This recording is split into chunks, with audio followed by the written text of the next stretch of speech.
एक छोटी बच्ची की चतुराई। एक गरीब आदमी था। एक दिन वह राजा के पास गया और बोला, महाराज, मैं आपसे कर्ज मांगने आया हूँ। कृपया कर आप मुझे 5,000 रुपये दें। मैं 5 वर्ष के अंदर आपके रुपए वापस कर दूंगा। राजा ने उसकी बात पर विश्वास कर उसे 5,000 रुपये दे दिए। 5 वर्ष बीत जाने के बाद भी जब उस व्यक्ति ने राजा के 5,000 रुपये नहीं लौटाए, तब राजा को मजबूरन उसके घर जाना पड़ा। लेकिन वहाँ वह व्यक्ति नहीं मिला। जब भी राजा वहाँ जाता, बहाना बनाकर उसे वापस भेज दिया जाता। एक दिन फिर राजा उस व्यक्ति के घर गया। वहाँ और कोई तो नहीं दिखा, एक छोटी लड़की बैठी थी। राजा ने उसी से पूछा, तुम्हारे पिताजी कहाँ हैं? लड़की बोली, पिताजी स्वर्ग का पानी रोकने गए हैं। राजा ने पूछा, तुम्हारा भाई कहाँ है? लड़की बोली, बिना झगड़ा करने गए हैं। राजा के समझ में एक भी बात नहीं आ रही थी, इसीलिए वह फिर पूछता है, तुम्हारी माँ कहाँ है? लड़की बोली, माँ 1 से 2 करने गई है। राजा उसके इन ऊल जुलूल जवाबों से खींच गया। वह गुस्से से पूछता है, और तुम यहाँ बैठी क्या कर रही हो? लड़की हंसकर बोली, मैं घर बैठी संसार देख रही हूँ। राजा समझ गया कि लड़की उसकी किसी भी बात का सीधा जवाब नहीं देगी, इसीलिए उसे अब उससे इन बातों का मतलब जानने के लिए प्यार से बतियाना पड़ेगा।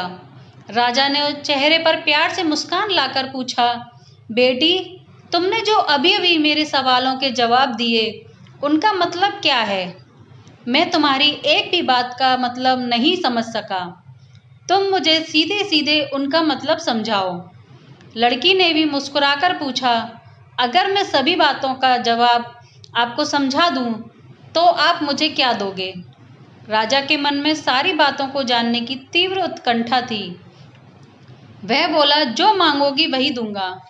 तब लड़की बोली, आप मेरे पिताजी का सारा कर्जा माफ कर दोगे तो मैं आपको सारी बातों का अर्थ बता दूंगी। राजा ने कहा, ठीक है, मैं तुम्हारे पिताजी का सारा कर्ज माफ कर दूंगा। अब तो सारी बातों का अर्थ समझा दो। लड़की बोली, महाराज, आज मैं आपको सारी बातों का अर्थ नहीं समझा सकती। कृपया कर आप कल आएं। कल मैं आपको जरूर बता दूंगी। राजा अगले दिन फिर उस व्यक्ति के घर गया। आज वहाँ सभी लोग मौजूद थे। वह आदमी, उसकी पत्नी, बेटा और उसकी बेटी भी। राजा को देखते ही लड़की पूछी, महाराज, आपको अपना वचन याद है ना? राजा बोला, हाँ, मुझे याद है।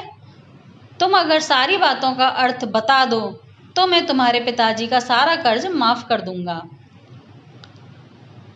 लड़की बोली, सबसे पहले मैंने यह कहा था कि पिताजी स्वर्ग का पानी रोकने गए हैं। इसका मतलब था कि वर्षा हो रही थी और हमारे घर की छत से पानी टपक रहा था। पिताजी पानी रोकने के लिए छत को छा बना रहे थे, यानी वर्षा का पानी आसमान से ही गिरता है, और हम लोग तो यही मानते हैं कि आसमान में ही स्वर्ग है। बस पहली बात का अर्थ यही है। दूसरी बात मैंने कही थी कि भैया बिना झगड़ा करने गए हैं। इसका मतलब था कि वे रेंगनी के कांटों को काटने गए थे। अगर कोई भी रेंगनी के कांटों को काटेगा तो उसके शरीर में जहाँ तहाँ कांटा गड़ ही जाएगा, यानी झगड़ा नहीं करने पर भी झगड़ा होगा और शरीर पर खरोंचें आएंगी। राजा उसकी बातों से सहमत हो गया। वह मन ही मन उसकी चतुराई की प्रशंसा करने लगा। उसने उत्सुकता से पूछा कि तीसरी चौथी बात का मतलब बेटी?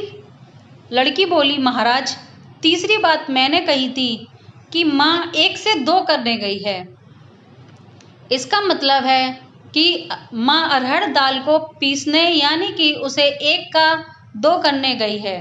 अगर साबुत दाल को पीसा जाए तो 1 दाना का 2 भाग हो जाता है, यानी यही था 1 का 2 करना। रही चौथी बात, तो उस समय मैं भात बना रही थी और उसमें से 1 चावल निकालकर देख रही थी कि भात पूरी तरह पका है कि नहीं। इसका मतलब है कि मैं 1 चावल देखकर ही जान पाती कि पूरा चावल पका है कि नहीं, अर्थात चावल के संसार को मैं घर बैठी देख रही थी। यह कहकर लड़की चुप हो गई।